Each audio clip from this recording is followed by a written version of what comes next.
amaat mbégte teew fii ànd ak yéen ci soir d'info pàcc bu njëkk bi ñu ci dalal Saïbatou Sène nuyu nañ la. Pape Abdoulaye Der maa ngi lay dellu nuyoo di la ziar. alors ci tënk rek xëy na balaa ngay continuer waat nuyoo ziar ingénieur en planification économique nga. sa xam-xam donc màcc na ci wàllu koom. expert en passation de marché surtout PPP yi. waaye it projet jamono ji yaa ngi liggéey ci ay projet yoo xam ni baat moo ci defi koppar. jaar nga éducation nationale ni ki ministère économie et finance. donc wàllu koom war nga ñu ci mën wax lu bëri. absolument waaye it ci wàllu politique am na loo xam ni am na ci jéego yoo ciy teg ñu bu ñu xuusee ci waxtaan wi dinañ ci leeral comme élection locale yi dafa xew ñu dëgmal ko. oui. lan moo ciy doon sa taxawaay di ñu ko leeral. incha allah.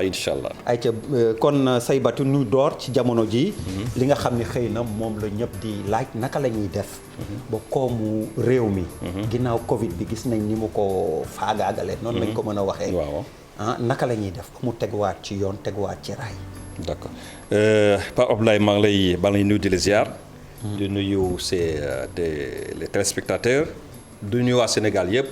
du nuyu waa ma commune la commune de Sindia du nuyu mon village également.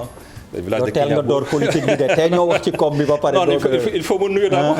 mais ni ngi leen bëri leen nuyoo rek donc xam nañ fa nga jëm. non il faut ma nuyu leen d'abord parce que vraiment c'est ça yow sa question bi am na solo. parce que pandémie daa nekk benn choc boo xamante ne. dafa nërmeel. économie àddina bi. sur tous les plans. maa ngi doon lire benn revue FMI bi passé.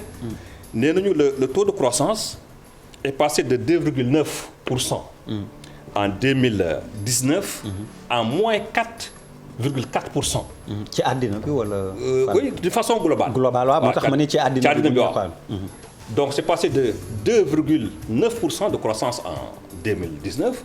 mu wàcc ba moins 4,4% en 2020. donc loolu nekk na loo xamante ne am na impact bu négatif ci économie su ma jëlee kaw Sénégal. Sénégal boo jëlee 2014. ba presque 2019. ñu ngi woon ci taux de croissance de 6-7%. mais Covid bi mu ñëwee. croissance boobu daa rës ba presque ñu ngi ci moins 0,7%. ak lu mu àndal. perte d'emploi. restriction en matière de déplacement. boo jël dëkk bu mel ne Mbour ak xam ne tourisme mooy seen économie principalement. hôtel yëpp tëj. y a des licenciements. donc mu nekk lu xamante ne. am na impact bu négatif dañu faral naan pour la pandémie l'Afrique est le continent le moins infecté mais le plus affecté waaw loolu espèce donc moins infecté c'est-à-dire en termes des gens qui ont chopé le virus wala wàllante ainsi de suite voilà demul noonu mais boo jëlee impact boo xoolee impact bu moom ci wàllu économie moom la gën a affecté voilà ci loolu nag gouvernement bi toogul jàpp ñàmburam boo nekkee ci jafe-jafe am jafe-jafe yu toll noonu. il faut nga xool nan ngay yëkkatee sa économie. il y a eu plusieurs plans je prends par exemple le plan de résilience économique ñu naan force Covid-19. nga xam ne état bi financé ne ko à près de 1000 milliards de francs CFA ce qui constitue presque 7% de notre PIB. Bon, ça a permis au minimum d'atténuer le choc au niveau des ménages. Indépendamment de ça, l'État a mis en place le PAP2A, programme d'action prioritaire accéléré et ajusté pour la relance de l'économie. di nekk ay jéego yoo xamante ne au moins dina constituer un paravent pour atténuer le choc. mais man Abdoulaye Dar sama analyse bi ma def ci suñu économie d'une façon globale. je dis qu'une économie pour être forte. on doit assurer les fondamentaux. lan mooy fondamentaux yooyu. fondamentaux mooy lan. mooy l'autosuffisance alimentaire. kon assuré wuñ ko. boo nee dañ ko war a. assuré wuñ ko. assuré wuñ ko. su ma jëlee 2020 par exemple. je regarde les importations. bu ma xoolee importation en matière de produits de base. produits de base mooy lan mooy ceeb nu mu tudd blé des choses comme ça. L'État a dépassé presque 187 milliards. c'est le troisième poste d'importation après les produits pétroliers et les biens équipements. Produits pétroliers, biens équipements, on n'a qu'à comprendre. Mais qu'on continue à injecter des milliards pour importer des produits alimentaires, à mon avis, c'est le gage le plus sûr de l'instabilité socio-économique, si je peux m'exprimer ainsi. En 2014, j'étais tout jeune instituteur affecté au Fouta. Quand je voyageais tout au long du fleuve, je voyais le fleuve tout calme, tout beau. À côté, des centaines d'hectares, des choses comme ça. Mais ça a créé, je ne sais pas comment expliquer, une sorte de tilt. On a presque 300 000 hectares au niveau de la vallée. Mais si on faisait l'effort d'aménager tant soit peu ces 300 000 hectares, et on table sur un rendement, par exemple, de 10 tonnes par hectare, mais facilement, ça nous ferait 3 millions de tonnes. Alors que les besoins du Sénégal en matière de riz, je prends le point précis du riz. Oui. On importe entre 800 et 1 million de tonnes. Oui. Des devises qui s'envoient. Donc si on mettait l'accent sur la production du riz, ne serait-ce qu'au niveau de la vallée, simplement, je ne parle pas de l'Anambé, je ne parle pas de la Casamance, je ne parle pas de la culture sous pluie, mais vraiment on serait à l'abri. Bon, je pense qu'il y a certainement un manque de volonté politique, si je peux m'exprimer ainsi.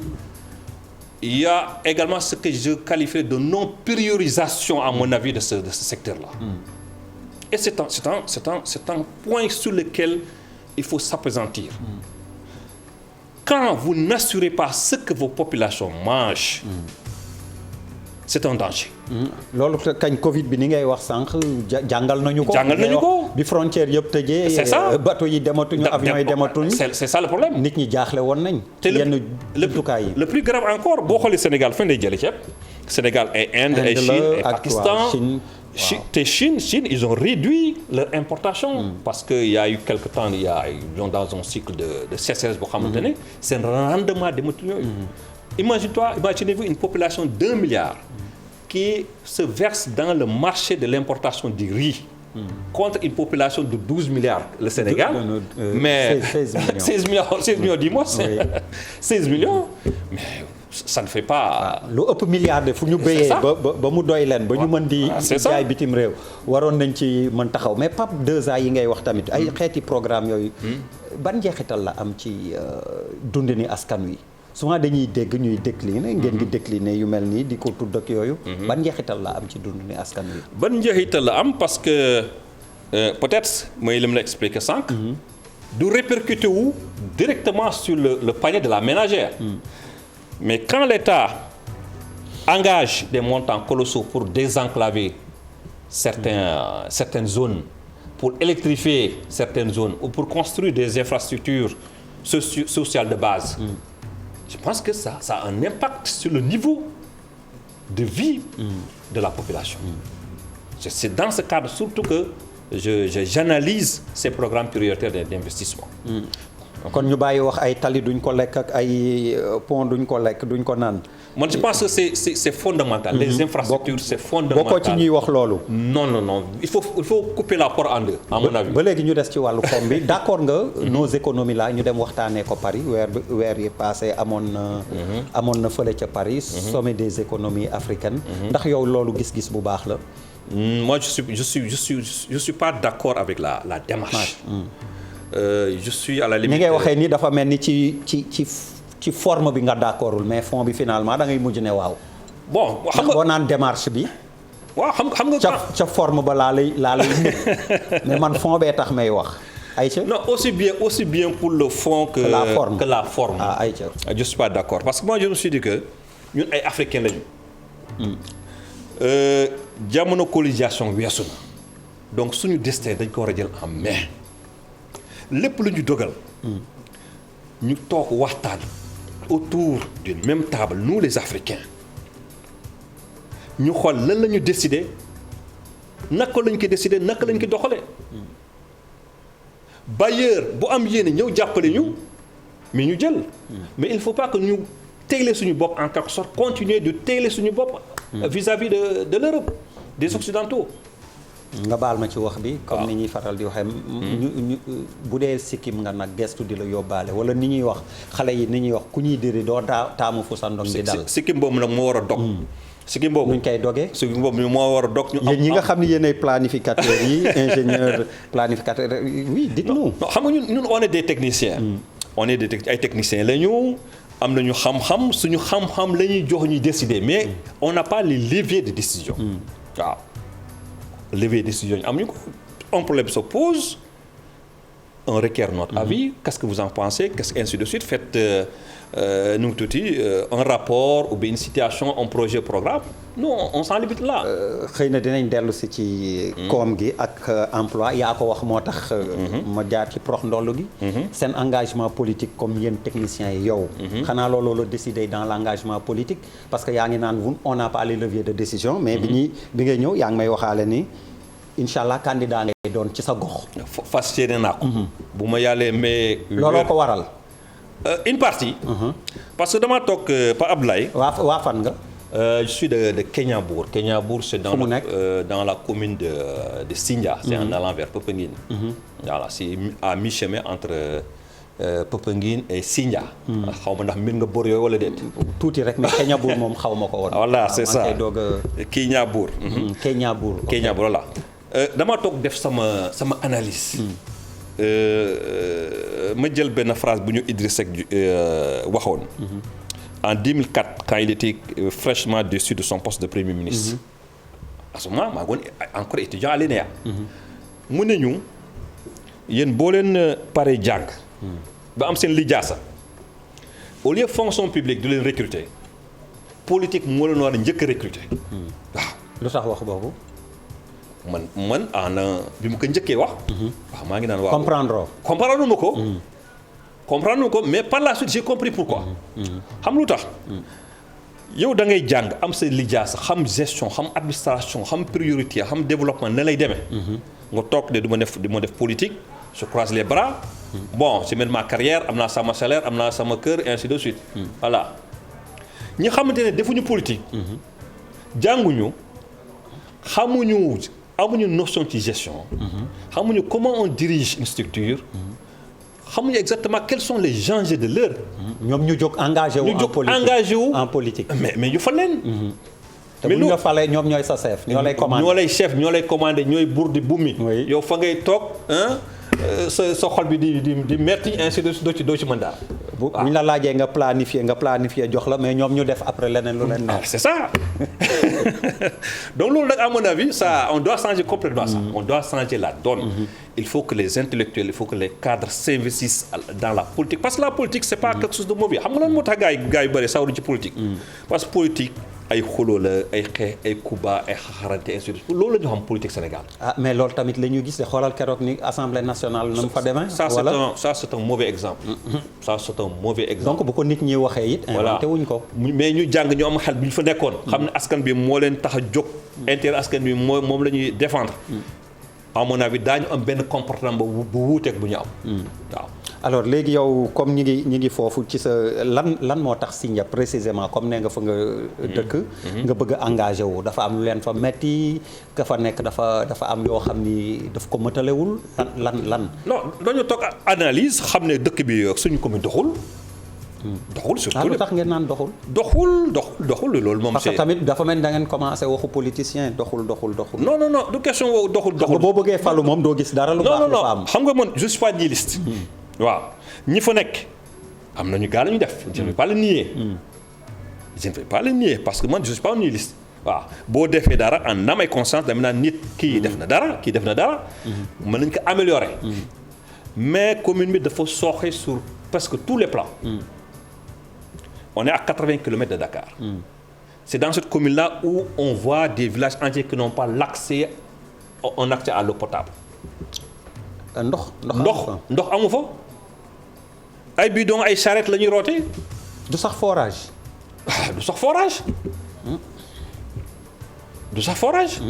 ñi fa nekk c'est des gens comme moi qui sont débrouillés pour apporter quelque chose là-bas pour que les gens soulager tant soit peu les gens L'accès aux services sociaux de base pose problème. Pas d'eau potable, au niveau sanitaire, pas de case de santé. J'étais dans un village qui s'appelle Diogoy, qui n'est pas loin de qui, un village à peu près de 500 à 600 habitants. Il n'y a pas de case de santé. Loolu ku ma ko waxoon Sénégal lu ma ko gëm. Et puis à 80 km de Dakar. À 80 km, c'est la banlieue, à la limite. Bon, je ne dirais pas proche, mais peut-être un peu lointaine de Dakar. Voilà. Donc, c'est ce genre de problème-là, à mon avis, qui m'ont poussé personnellement. Je me suis dit que je vais m'engager. Je ne dis pas que je détiens la clé de la solution. Ah. Je ne dis pas que je suis le Messie ou je détiens la clé de la solution. kon da ngay xaar ba ñu fal la nga doog a ut clé beeg solution yi. non clé maa ngi ci. boobu it yomb na de. xaaruma ñu fal ma. ko say batu boobu tamit yomb na de.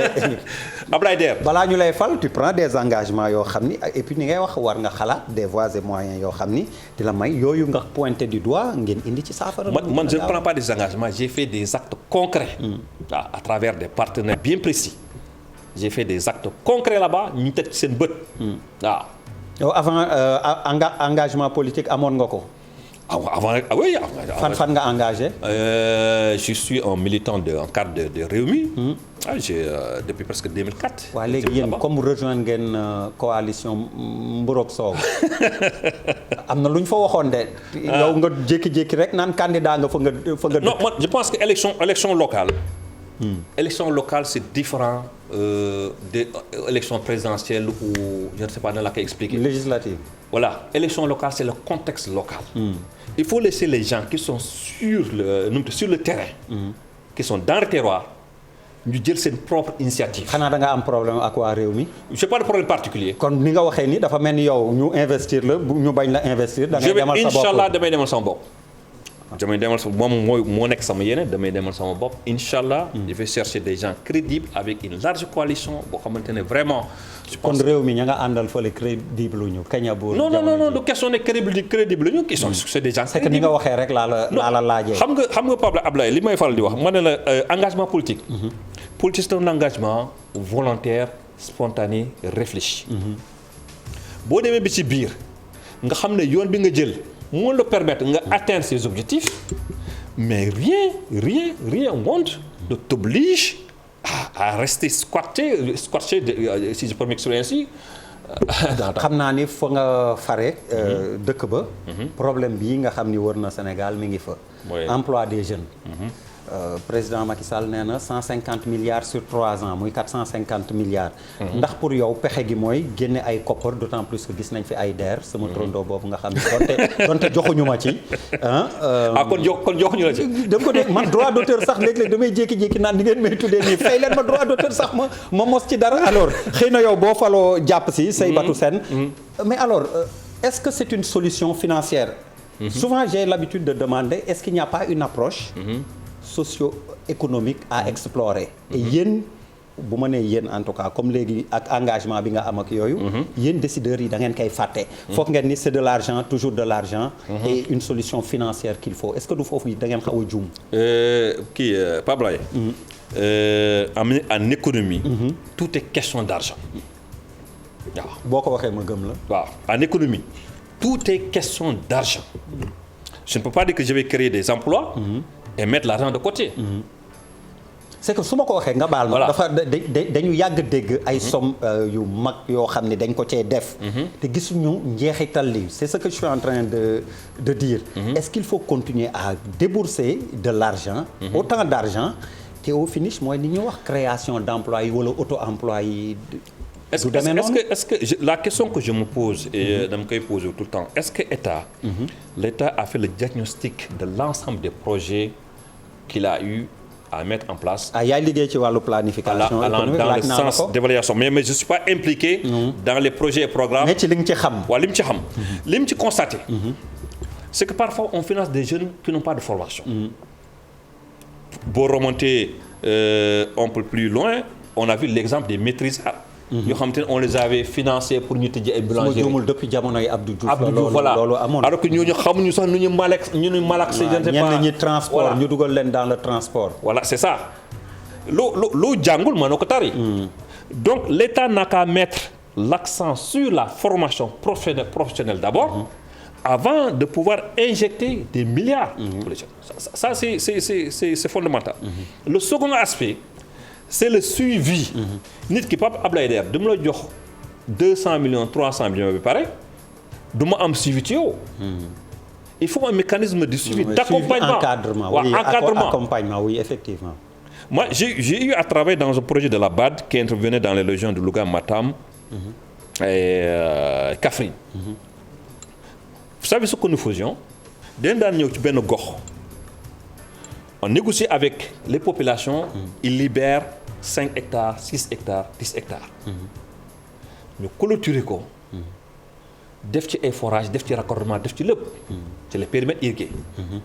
ñu responsabiliser leen jàng leen comptabilité. jàng leen culture technique culturelle.